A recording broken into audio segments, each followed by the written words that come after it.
Today in Across the Fence, we'll discover the history behind some of Vermont's spookiest places to spend the night. It's all in the new book, Haunted Inns and Ghostly Getaways of Vermont. Good afternoon and thanks for joining us. I'm Judy Simpson. Our guest this afternoon is an author, historian, and tour guide. She is the creator of the popular Queen City Ghost Walk, which has earned her the nickname, the Queen of Halloween. Well, in just time for this Halloween, her new book examines spirits of the past that are not quite resting in peace. She has researched inns and getaways all across the state and found connections to Al Capone, Mary Todd Lincoln, and others. Thea Lewis is with us this afternoon to share a few more chilling stories from her new book. It's great to see you. Good to see you. Now, you've been researching all over the state, from Highgate to Wilmington. What went into writing this particular book? Well, I'd always been very intrigued by the idea of writing a book about some of our haunted inns, restaurants, other ghostly getaways, and it was a challenge in some instances because not every haunted location would like to have that revealed to the public. But fortunately, we did have some folks who were in it for the good fun of the spirits that refuse to stay, stay quiet there in their places. Let's talk about the Highgate Manor. I love the Highgate Manor story. It's a very historic place, this mansion, built in the 1800s, which was once on the Underground Railroad route. People have talked about seeing spirits, the spirits of former slaves walking along the side of the road there near the manor. The manor is also so intriguing because it was a favorite watering hole for a guy a lot of people will be familiar with, the gangster Al Capone. Really? Yeah, Al Capone used to make trips from New York through the state of Vermont, headed toward Canada, and he would stop at the Highgate Manor, which had this wonderful little speakeasy in the basement. So I think that that's a great little historic feather in our cap, Al Capone visiting Vermont. And people actually do feel a little spooky when they go down there. People do feel spooky when they go down into the basement, but the basement isn't the only place in the Highgate Manor that is haunted. Now, there was a doctor who first created the Highgate Manor who lived there with his small children. His small children would die mysteriously, and other children from the town who were treated by this doctor, it said, would die as well. They think that he was a doctor who was very into experimentation when it came to treating these young individuals who would come to his home office. Oh boy, oh, okay. Well, you also tell the story of the tap dancing ghost at the Green Mountain Inn in Stowe. Bootsberry, what a great, colorful ghost. Now, Bootsberry lived in Stowe, and he was in charge of the horses there in the stables behind the Green Mountain Inn, but Bootsberry liked to drink, unfortunately, and he finally was ousted from his job, went off traveling, and ended up down south, where it said in the Hoosgow he was taught to tap dance by another prisoner.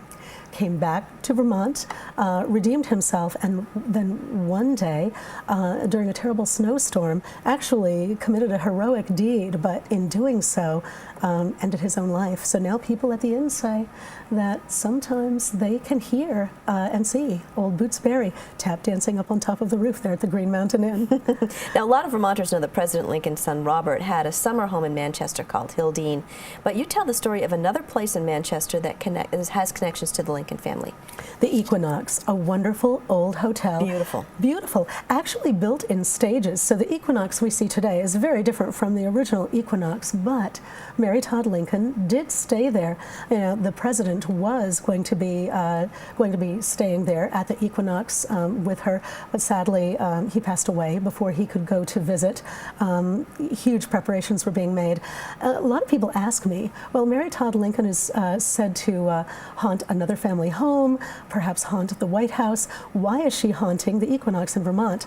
Spirits can haunt more than one place, and in the Equinox, well, Mary Todd Lincoln likes to fool with the staff and guests by doing things like unmaking beds and creating a ruckus there in the hotel.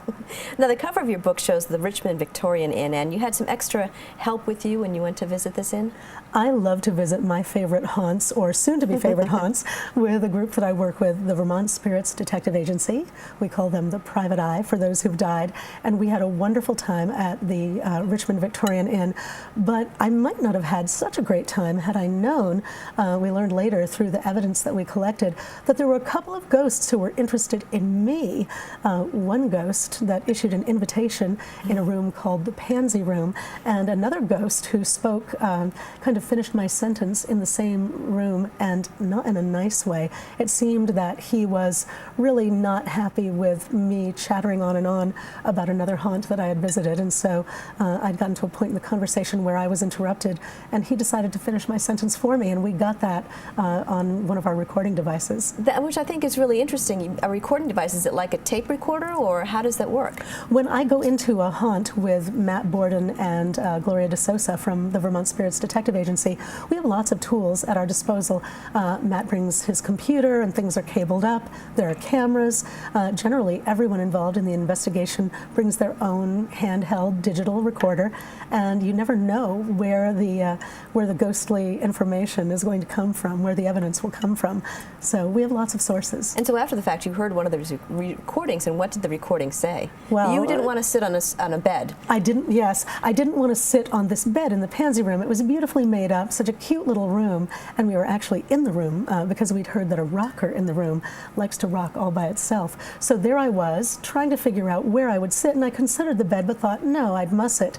And at that point in the action, when we listened to the evidence later, we discovered that a spirit said to me, "Share my bed," a female spirit, and I'm so happy I didn't know that, because I certainly wouldn't have taken her up on it after that. Now, I learned a new word in this book. It's called taphophobia. What is that? Taphophobia, the fear of being buried alive. And it might seem silly to some people these days. I mean, we have all means of identifying whether or not a person has actually passed on. But, you know, back in the 1700s and 1800s, people sometimes, because of certain diseases, weren't so sure. Oops. Oops, yes. So here in Vermont, we have the wonderful grave in a cemetery in New Haven of Timothy Clark Smith. And he was a gentleman who was so concerned about being buried alive that he created a neat little crypt for himself there in the cemetery. It's got stairs. He was buried with a bell so that he might alert the caretaker to the fact that he was alive if he happened to be buried alive. And also, he's got a little, all fogged up now and covered with mold and mildew, a window to the world so he could see out and they could see him. Ooh, that's creepy. Yeah. Your book also includes a section that you call A Ghost to Call Your Own, and in it you spell out the do's and don'ts of ghost hunting. So what's your advice if people are interested in maybe dipping their toe in that water? Well, it seems like such a fun thing to do, and it really is quite easy if you're an amateur ghost investigator.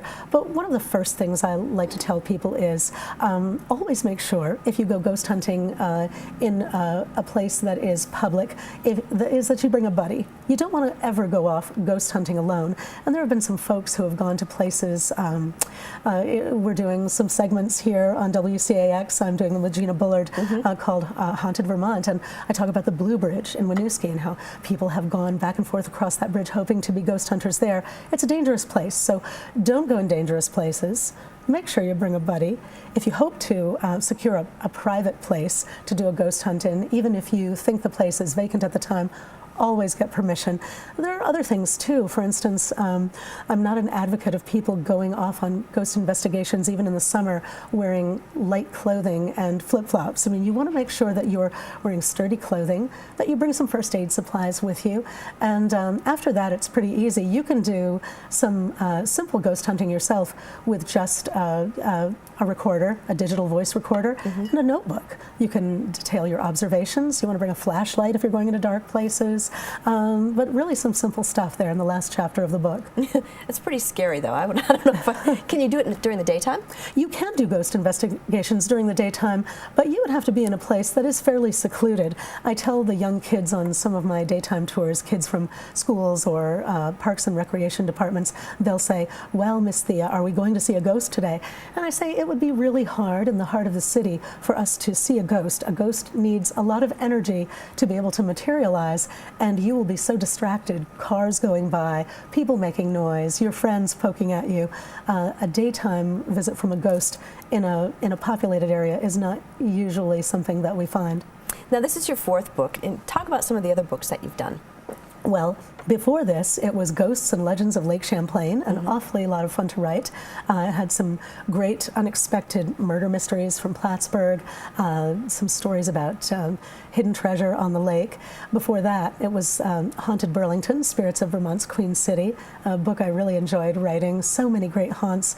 I often say, so many ghosts, so little time. I was going to say, it's a little uncomfortable hearing that there's so much material that you can write all these books. Just about everywhere you go. Wow. But for people who are not really into the whole haunted aspect of things and just love a lot of good Halloween fun, there's my children's book, There's a Witch in My Sock Drawer. And that's the story of a little girl named Lucy who loves Halloween but hates to clean her room. When her mother finally forces the issue, hilarious hijinks ensue.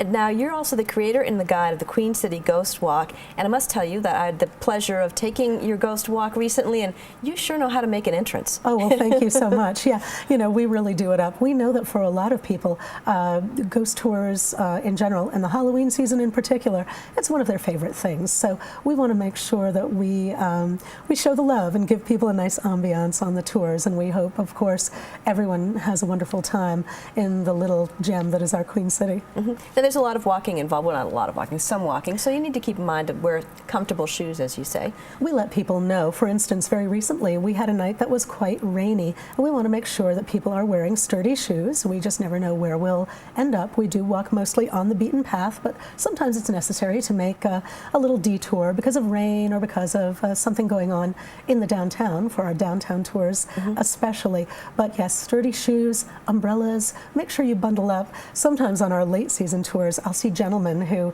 are so proud of their wonderful hairdos that they hate to wear a hat, and I always think, oh no, you must wear a hat. Yeah, stay cool, stay warm. Stay cool, yes, be cool and stay warm. Now, tell me a little bit about, in your latest book, was there a favorite story that just got you? Well, I do love the story of the Richmond Victorian Inn, I think because it was such a fun evening. Frank and Joyce Stewart, who are the innkeepers there, are so wonderful. Frank is from Scotland and tells such wonderful stories, and Joyce met Frank when she was in the Air Force and had gone to Scotland and was spending some time there. They're just a heck of a lot of fun. So I think that's very close to my heart. But there are other stories too. I love the Equinox story. I'm fascinated, of course, with Abraham Lincoln, Mary Todd Lincoln. What historian would not be? Right. And so the idea that there's a little piece of, other than Hildene, a piece of the Lincolns here in the form of a haunt, especially, I love that. Tell me a little bit about Emily's Bridge, because that seems to be sort of the focus of a lot of folklore for people of all generations. And I know teenagers, it's tradition to go to Emily's Bridge and see if you can see the ghost or scare each other. But there are a lot of different stories about the bridge. There are a lot of different stories about the bridge, and I've been to the bridge a couple of times. I've been there daytime, nighttime, and while I find the energy there to be very interesting, I'm afraid that I am going to disappoint people when I say I think that the mystery is actually a different bridge, close to the Goldbrook Bridge or Emily's Bridge, but the High Bridge very nearby. It's just your standard sort of overpass now, but it used to be a covered bridge there in Stowe, and I think my tour guide's intuition tells me it is far more likely that if a tragedy occurred, it occurred at that bridge and not at the Goldbrook, but still some interesting energy at the Goldbrook, and people should absolutely visit, but they should be respectful when they do. There are neighbors around there, so and hanging out all night, of course, now because of another statute there in Stowe is prohibited.